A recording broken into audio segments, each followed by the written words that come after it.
प्यारे बच्चों, आज हम आ टीनी क्रिएचर एक नन्ही मखलूक पोएम पढ़ेंगे। And when the rain had gone away, और जब बारिश थम गई थी।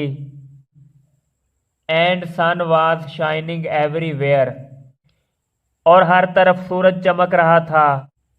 आई ran out on the walk to play, मैं खेलने के लिए बाहर की तरफ दौड़कर आया। And found a little bug was there, और वहां एक छोटा सा पतंगा देखा।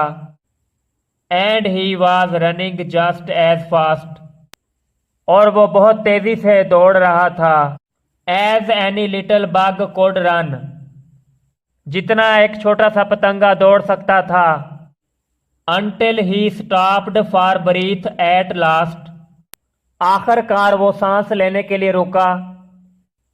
All black and shiny in the sun, धूप में मुकम्मल स्याह और चमकदार। And then he chirped a song to me, और फिर उसने मुझे गाना सुनाया। And gave his wings a little tug, और अपने परों को हल्का सा झटका। And that's the way he showed that he was very glad to be a bug, और इस तरह से उसने जाहिर किया कि वो पतंगा बनने पर बहुत खुश था।